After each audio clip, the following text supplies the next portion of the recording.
ಶ್ರೀ ಗುರುಭ್ಯೋ ನಮಃ. ಸದಾಶಿವ ಸಮಾರಂಭಾಂ ಶಂಕರಾಚಾರ್ಯ ಮಧ್ಯಮಾಂ ಅಸ್ಮದಾಚಾರ್ಯ ಪರ್ಯಂತಾಂ ವಂದೇ ಗುರು ಪರಂಪರಾ.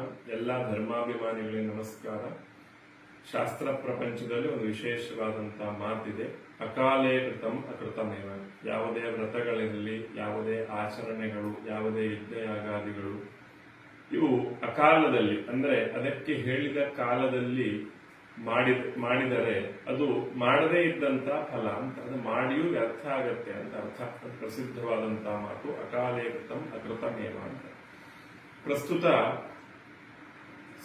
ಸಾಧಾರಣ ಒಂದು 5 ವರ್ಷದ ಹಿಂದೂ ಕೂಡ ಒಂದು ಜಿಜ್ಞಾಸೆ ಬಂದಿತ್ತು ವರಮಹಾಲಕ್ಷ್ಮಿ ವ್ರತದ ವಿಷಯವಾಗಿ.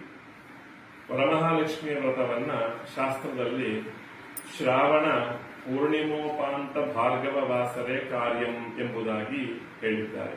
ಶ್ರಾವಣ ಹುಣ್ಣಿಮೆಯ ಉಪಾಂತ ಸಮೀಪದಲ್ಲಿರ್ತಕ್ಕಂತಹ ಶುಕ್ರವಾರದಂದು ವರಮಹಾಲಕ್ಷ್ಮಿ ವ್ರತವನ್ನು ಮಾಡಬೇಕು ಅಂತ.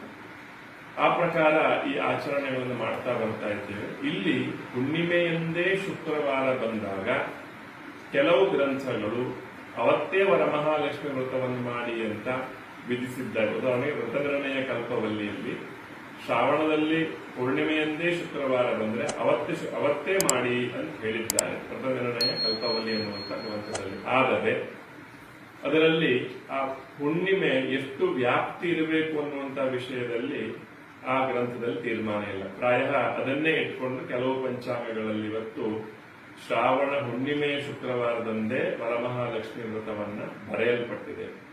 ಆದರೆ ಯಥಾರ್ಥವಾಗಿ ಅಂದು ವರಮಹಾಲಕ್ಷ್ಮಿ ವ್ರತವನ್ನು ಮಾಡುವುದು ಶಾಸ್ತ್ರಕ್ಕೂ ಸಂಪ್ರದಾಯಕ್ಕೂ ಹಿಂದಿಂದ ಬಂದಂತ ಆಚರಣೆಗೂ ಸ್ವಲ್ಪ ವಿರೋಧವಾಗಿ ಕಾಣುತ್ತದೆ. ಅದಕ್ಕಾಗಿಯೇ ಶೃಂಗೇರಿ ಜಗದ್ಗುರು ಮಹಾಸ್ವಾಮಿಗಳವರು ಈಗಾಗಲೇ ಮಠದಿಂದ ಒಂದು ಪ್ರಕಟಣೆಯನ್ನ ಕೊಡಿಸಿದ್ದಾರೆ. ವರಮಹಾಲಕ್ಷ್ಮಿ ವ್ರತವನ್ನ ಯಾವಾಗ ಮಾಡಬೇಕು ಎನ್ನುವಂತ ಅದರ ವಿಧಿಬೋಧಕವಾದಂತಹ ಪ್ರಕರಣದಲ್ಲಿ ಸಾಯಂ ಚಾರುಮತಿ ಮುಖ್ಯ ಚಕ್ರುಹು ಪೂಜಾಂ ಪ್ರಯತ್ನತಃ. ವರಮಹಾಲಕ್ಷ್ಮಿ ವ್ರತವನ್ನ ಸಾಯಂಕಾಲದಲ್ಲಿ ಮಾಡಲಿಕ್ಕೆ ಹೇಳಿದ್ದಾರೆ.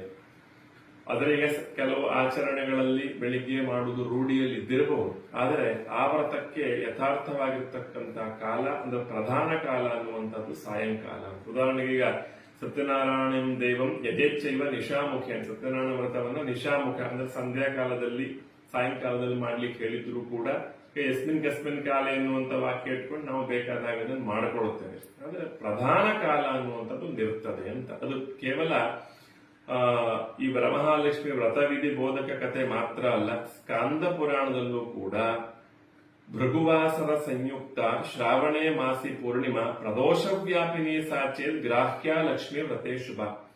ಹುಣ್ಣಿಮೆ ಶುಕ್ರವಾರ ಒಟ್ಟಾದಾಗ ಆ ಹುಣ್ಣಿಮೆ ಪ್ರದೋಷ ವ್ಯಾಪಿನಿಯಾಗಿರಬೇಕು ಅಂತ ಸ್ಕಾಂದ ಪುರಾಣ ಹೇಳ್ತದೆ. ಇನ್ನು ಭವಿಷ್ಯತ್ ಪುರಾಣದಲ್ಲೂ ಕೂಡ ನಿಶಾಸ್ಯ ವ್ಯಾಪಿನಿ ಗ್ರಾಹ್ಯ ಪೂರ್ಣಿಮಾಯಾದಿ ಭಾರ್ಗವೇ ನೋಚೇತ್ ಅರ್ವಾಕ್ ಭೃಗೋರ್ವಾರೆ ವರಲಕ್ಷ್ಮಿ ವ್ರತಂ ಚರೇತು ಅಂತ ಹೇಳಿದ್ದಾರೆ. ಅಂದ್ರೆ ಇಲ್ಲಿ ನಿಶಾಸ್ಯ ವ್ಯಾಪಿನಿ ಅಂತ ಹೇಳಿದ್ದಾರೆ ಭವಿಷ್ಯೋತ್ತರ ಪುರಾಣದಲ್ಲಿ. ಅಂದ್ರೆ ಸಂಧ್ಯಾಕಾಲದಲ್ಲಿ ಸಾಯಂಕಾಲದಲ್ಲಿ ವ್ಯಾಪ್ತಿ ಬೇಕು. ಸ್ಕಾಂದ ಪುರಾಣದಲ್ಲಿ ಪ್ರದೋಷ ವ್ಯಾಪಿನಿಯಾಗಿ ಆ ಹುಣ್ಣಿಮೆ ಇರಬೇಕು ಎಂಬುದಾಗಿ 2-3 ಗ್ರಂಥಗಳಲ್ಲಿ ಹುಣ್ಣಿಮೆಯ ವ್ಯಾಪ್ತಿಯನ್ನಿಟ್ಕೊಂಡು ವರಮಹಾಲಕ್ಷ್ಮಿ ವ್ರತದ ನಿರ್ಣಯವನ್ನು ಹೇಳಿದ್ದಾರೆ.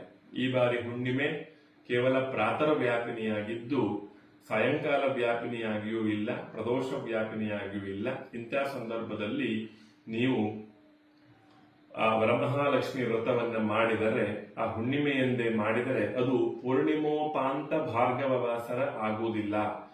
ಯಾಕಂದ್ರೆ ಸಾಯಂಕಾಲ ಮಾಡತಕ್ಕಂತ ವ್ರತ ಅದಾದ್ರಿಂದ ಸಾಯಂಕಾಲಕ್ಕೆ ಅದು ಕೃಷ್ಣ ಪಕ್ಷ ಬರುವುದರಿಂದ, ಕೃಷ್ಣ ಪಾಡ್ಯ ಸಾಯಂಕಾಲಕ್ಕೆ ಬರುವುದರಿಂದ ಪೂರ್ಣಿಮೋಪಾಂತ ಭಾರ್ಗವ ವಾಸರ ಎನ್ನುವಂತ ಒಂದು ಉಕ್ತಿ ಅದಕ್ಕೆ ಕೂಡುವುದಿಲ್ಲ. ಆ ದೃಷ್ಟಿಯಿಂದ ಅದರ ಹಿಂದಿನ ಶುಕ್ರವಾರ ಅಂದ್ರೆ ನಾಡಿದ 21ನೇ ತಾರೀಕಿನಂದು ವರಮಹಾಲಕ್ಷ್ಮಿ ವ್ರತವನ್ನು ಮಾಡಲಿಕ್ಕೆ ಶೃಂಗೇರಿ ಜಗದ್ಗುರು ಮಹಾಸ್ವಾಮಿಗಳವರು ನಮಗೆಲ್ಲ ಅಪ್ಪಣೆಯನ್ನು ಕೊಡಿಸಿದ್ದಾರೆ.